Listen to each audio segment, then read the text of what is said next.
Welcome back, ladies and gentlemen. And again, I'd like to welcome our guest, Dr. Gamal Eddin Ibrahim, the political analyst. Doctor, first and foremost, let's talk, in your opinion, why do you think Japan is interested to invest in the African continent? Oh, well, I think Japan came a little bit late. Interest in Africa has been attracted attention by China, some European countries. Of course, Europe is an old customer there. But Africa has a lot of raw materials, and that's an interest of any developed country like Japan. And Japan in particular is a self-propelled research country.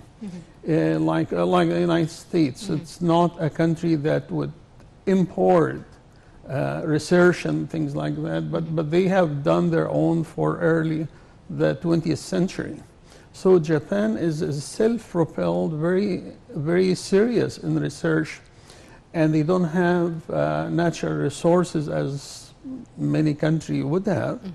And so it's obvious that their interest in Africa could have been a lot earlier. And but they have done it. 20 years ago, and I think they're going strong on this. And it's a very positive step that will also help Africa, especially when President Sisi is the head of the African Union these years. Indeed. We're going to, of course, get into all these details, but first, we saw in President Abdel Fattah al-Sisi's speech that he delivered at the inaugural session, he explained that TCAD aims at enhancing development efforts in the African continent since it has been launched. Of course, Africa has a lot of potential, as we always say, and for his part, the Japanese Prime Minister said that we aim to support sustainable development and investment in Africa. The issue of sustainable development and luring investors to the African continent, how do such summits and conferences play a role in linking these two together? Well, international contact is very important for an active leader of any country. Yes. President Sisi has been active in the G20, has been active in the G7, and he made a special relationship with many of the leaders that have impressed them. Especially in the case of with the President of France and, of course, United States. So he has gained a lot of respect, which attracted other leaders in the world to follow suit. The President has done a lot of impressive effort. He has gained a lot of recognition by the industrial countries, and even countries like Russia and China are now looking forward to deal with Egypt. Moreover, his leadership over the African Union has given him a lot more momentum to be attracted by these leaders. Indeed. Right. So Dr. Gamal, we have now a report on how African-Japanese ties have evolved since the first TCAD that was held in 1993. Let's take a look at this report, and we'll be right back to continue our discussion. Stay tuned. Ambassador Alam spoke a lot about the importance of sustainable development, of infrastructural development for African countries. In order, as you said, Africa has a lot of potential which needs to be unlocked. How do you see such forums as playing a role in further allowing high-level policy dialogue between such countries like Japan and African countries? Well, let us start with what Japan has done with Egypt. And in the last probably about 10 years, Egypt has gone through a lot of improvement, especially in the health system and the infrastructure. And being successful in these areas, that can be transferred to Africa. Yes. So Egypt really acts as an intermediate agent between the developed countries and the extremely undeveloped societies in Africa. So we have the experience. We knew how to deal with energy. We knew how to deal with the health system that 100 million checkup that has done, especially with virus C, was very impressive. In fact, I live in the United States, and the health department in the United States is very impressed with how Egypt dealt with virus C. So Egypt has the tools, has the experience, and could be an excellent agent to transfer the culture of development and research to countries like Africa, where there's almost none. And of course, transferring the know-how is a very right. The big know-how priority. is very important, and Egypt as being in the middle. Yes. So that it's a good was, window. Yes. Doorway. And also you have to consider the zeal of President Sisi to love the best, like he got the best out of Germany for energy. Like the company of Siemens yes, lots of different has done a lot. The greatest, companies. the biggest generator in the world is in Egypt, and we have done a lot lots of potential infrastructure. for the same. Yes. Right, the road the army has done, and we have done very impressive things that if you live outside Egypt, you would be impressed with how Egypt developed in the last 5 years. Impressive progress. Compared to 50 years before. Indeed. Doctor, also earlier on Tuesday, the Foreign Minister Sameh Shoukry and his Japanese counterpart Taro Kano headed the ministerial preparatory meeting of TCAD to review the draft document and action plans to be issued by the 7th summit. We have more details in this report, shedding more light on Egypt's role in the preparation for TCAD, and we'll be right back to stay tuned. Africa is the world's second largest and second most populous continent. It includes a huge amount of resources, and its markets are among the most promising markets in the world for investment. In a report published by Brookings, it was stated that Africa's emerging economies present exciting opportunities to global businesses for expansion in retail and distribution. With Egypt's presidency for the African Union, the AU, several key challenges were announced to be addressed, including enhancing investments in various sectors in the continent, discussing the peace and security issue, which is one of the main challenges, and working on development the AU capabilities to meet the African people's demands. Last February, President Abdel Fattah el-Sisi headed to Addis Ababa, where he received the presidency of the AU from his Rwandan counterpart Paul Kagame at the inauguration of the 32nd summit of the AU. The summit inaugurated under the theme "The Year of the Refugees, Returnees and International Displaced Persons Towards Durable Solutions to Forced Displacement in Africa," witnessed discussions on African Peace and Security Council and the implementation of the AU roadmap and its capability to end civil armed conflicts on the continent by the end of 2020.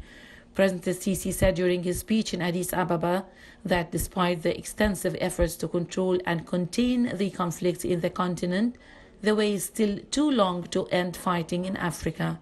He specified three main axes to achieve socio-economic development, including boosting the regional integration efforts, acceleration of the continental integration through the establishment of the Continental Free Trade Area, and providing more job opportunities for the youth.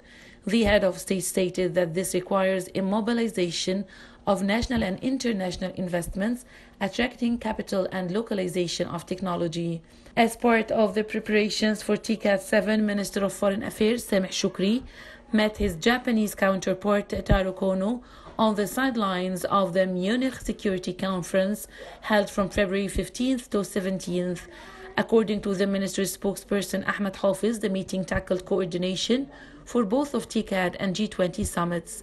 Shoukry began the meeting by stressing Egypt's appreciation for the progress made in the Egyptian-Japanese relations over the past 5 years and a continuation of the historical relations tying the two countries. Welcome back, ladies and gentlemen, and continuing, of course, with our guest here in the studio and our discussion. Doctor, now we've seen the Japanese Prime Minister Shinzo Abe saying that his country is keen to support sustainable development and investments in the African continent. This means a lot for a lot of African countries, especially with the issue of job creation, investment opportunities, the generation of foreign income. What does this mean in terms of developing nations? What does this mean for them? Developing is just to simply transfer the technology, the know-how, the experience of a country like Japan. Yes. In fact, Japan has superseded so many developed countries like in Europe and even the United States in their infrastructure and their technology. And having that ready for Africa, it's going to be a big jump to this continent. You mentioned, of course, Egypt's presidency of the African Union. Do you see, could we say that Africa's voice has been better heard or has reached more countries under the leadership of President Abdel Fattah el-Sisi as the president of the African Union? Definitely, definitely in two ways, in fact. Yes. First, that Egypt itself has been better heard by the world. And then come the president of Egypt to lead Africa. And this has resonated in Europe and in America, and also in the East, China and Japan. But Japan in particular is unique as a country that does not have natural resources. So they need Africa a lot more than United States would need Africa, or China even would need Africa. The Japanese are very meticulous in their industry and very sophisticated, not that you see in China and other countries that we hope we can transfer some of their technology to, even Russia. So everybody is looking at Japan's technology for excellence. And if that comes directly to Africa through Egypt, and I have to be biased and say through Egypt, because we are the ones that can help Africa more than anyone else. We are the gate of civilization to Africa. We are being trusted by the African nations. We are African ourselves. I think that is going to resonate a lot in the future. And I think Africa is up to a great development. And also not to ignore that Africa had been extorted by many European countries without being developed itself. Like they stole the natural resources, the uranium, all the metals, the gold, and diamond, like in South Africa. But this has not giving any return on these countries. These countries still undeveloped. So now Africa is going to see a new age of development. Do you see such countries like European countries and Asian countries dealing with Africa differently? It is no longer a source of, as you said, raw material or mineral resources, but rather a place to invest in, or a place to industrialize, better than just taking their mineral resources and going. Well, this is better done by the leadership of country like Egypt. So you cannot exploit Africa while we are there. We kind of like big brother to Africa, and they trust us, they trust our intentions. And we have gone through a lot of colonization by England, France and others, and an Ottoman Empire. We have gone through that ourselves. So we have good experience in offering them a robust technology and being a good agent on these developed countries to come and invest in their places without fear of being exploited. There is that development of trust between Egypt and African countries. Definitely. Right. Now, one of the goals that was highlighted in TCAT 6 in the previous edition was to promote a resilient health system for the quality of life of Africans. Now, in Egypt, we recently launched the 100 Million Healthy Lives Initiative. How do you see this initiative as fitting into this goal, and how was it able to reach some of the goals that was announced in the previous TCAD? Being a doctor myself, yes. I think Africa has a lot of health problems like malaria and a lot of liver diseases that hasn't been solved till now, like what we have virus C. And I think now they are starting to see the light about this. They are starting to have the hope. The health system of the African society is going to be much better. I think Egypt is providing a lot of health care and health system, hospitals to many African countries today, especially South Sudan and others. We can, in fact, sort of lick the culture there by our health experience. For example, as far as a country like Ethiopia, Ethiopia, if we don't offer them anything, they are going to see us, they are going to take our water and be mindful of what we get from the Nile resources. Now that we offer them a lot of help exchange, yes. they will behave a lot better. Yes. Do you see the African Union as working towards activating partnership with European countries and Asian countries? Do you see a general drive? We've often seen President Abdel Fattah el-Sisi calling for public and private partnership for countries to take part in public and private partnership in order to reach this international or global integration with other countries. Let me say this point. Yes. When the African Union started, they looked with a lot of doubt to Egypt, especially the leadership of President Sisi. Now that they see Egypt has gone far and see how sincere he was, how efficient he was, they looked up to him and they took him as a leader. So I think that the personality of the president has done a lot to the smaller brothers in African countries, and they give them hope. And I would say even what happened in Sudan politically has been inspired by the success that was in Egypt and Algeria and things like that. Indeed. Of course, we have seen, as the doctor mentioned, President Sisi's participation reflecting his non-stop efforts to develop the African continent. We have more details in this report, and we'll be right back. Do stay tuned. Kicking off in the Japanese city of Yokohama Wednesday, the 7th TCAD gathering reflects President Abdel Fattah el-Sisi's non-stop efforts to achieve stability and sustainable development in Africa. The three-day event comes just after Sisi's participation in the G7 summit in France, where he also defended Africa's right to an equal partnership to achieve stability and development in the continent. This would be President Sisi's third visit to Japan and his second during 2019. He last visited the Asian country in June to attend the G20 summit in Osaka. During this visit, the head of state will co-chair the 7th TCAD with Japanese Prime Minister. The president will co-chair the event as the current head of the African Union. TCAD 7 will focus on economic transformation and improving the business environment through involving the private sector in the process. It will also probe efforts to establish sustainable communities and entrench security and stability in Africa. Heads of state and government of 40 countries are taking part in the event. Egypt and Japan established the diplomatic ties in 1928, but Tokyo's relations with Africa in general started in late 70s. Japan's policy towards Africa is mainly about development, noting that the Asian country has become over the past 4 decades a major donor to African countries from outside the continent.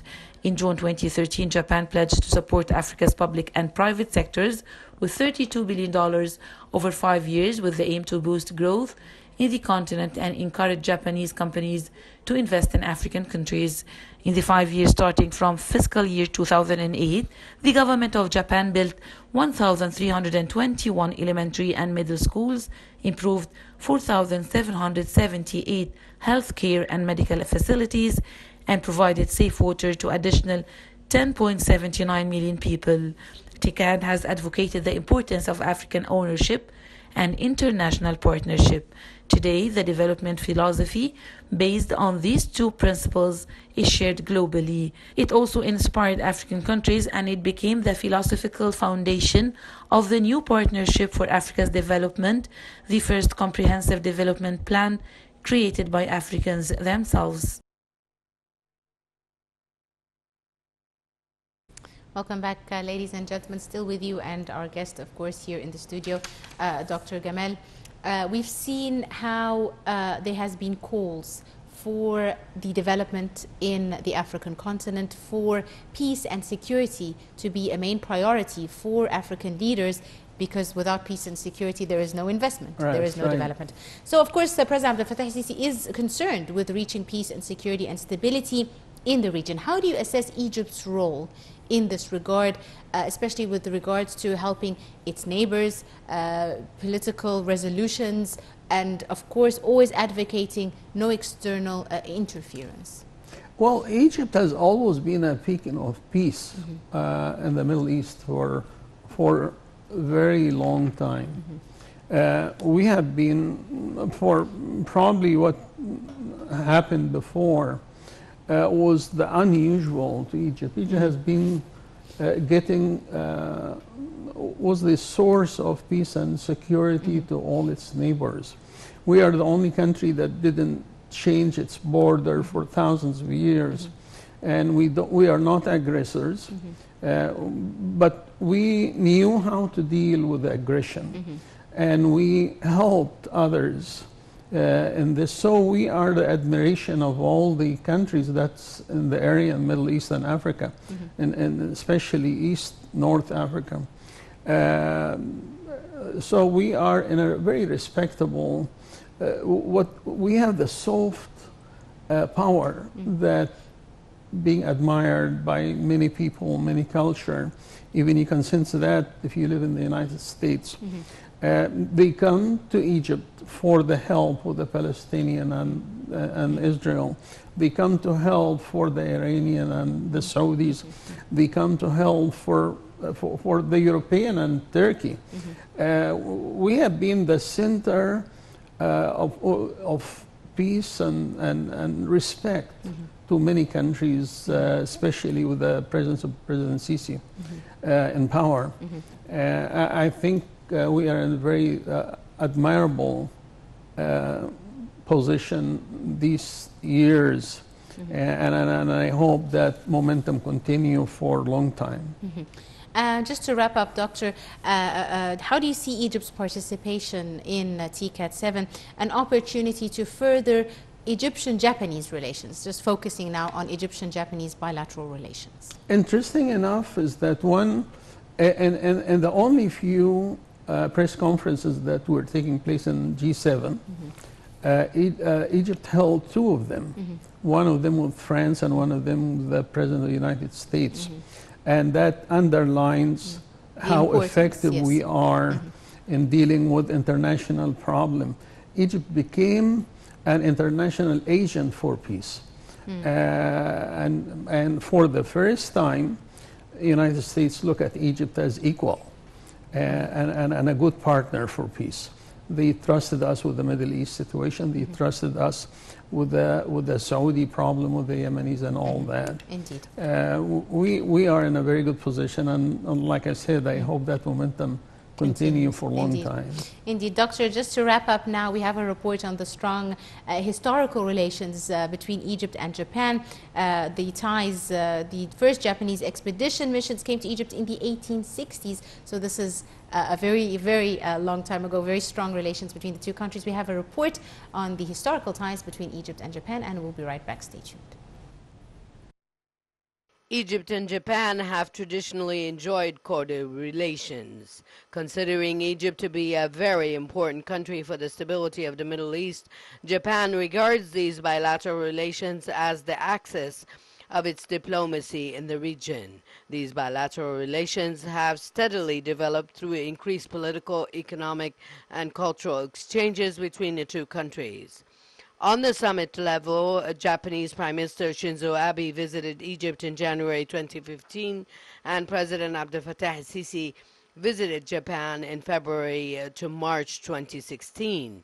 Both leaders declared Japan-Egypt joint statement, which is considered to be the first step of the leap towards a new stage in bilateral relations between the two countries, as both leaders reiterated their willingness to continue to work towards promoting regional and international stability and development, and to further develop their strategic relationship, in particular in the fields of education, electricity, and health, through exchanging of agreements such as Egypt-Japan Education Partnership.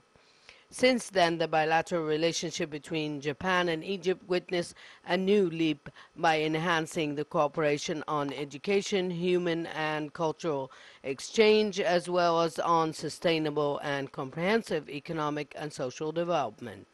President Abdel Fattah el-Sisi said that Egypt looks forward to promoting economic and commercial relations with Japan via promising investment opportunities in the Egyptian market in various sectors.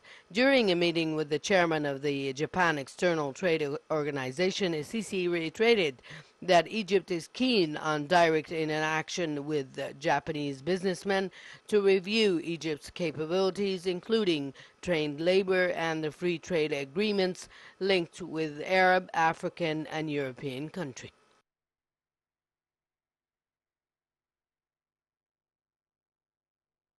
With that, ladies and gentlemen, I'm afraid that's all the time we have for today. I'd like to thank you very much, Dr. Gamal Eddin Ibrahim, our political analyst, and our guest. Thank you very much. Thank you for coming in today, Doctor. And with that, ladies and gentlemen, we wrap up today's edition of Cairo Local Time. You're in the company of myself, Angie Mayor. Many thanks for watching.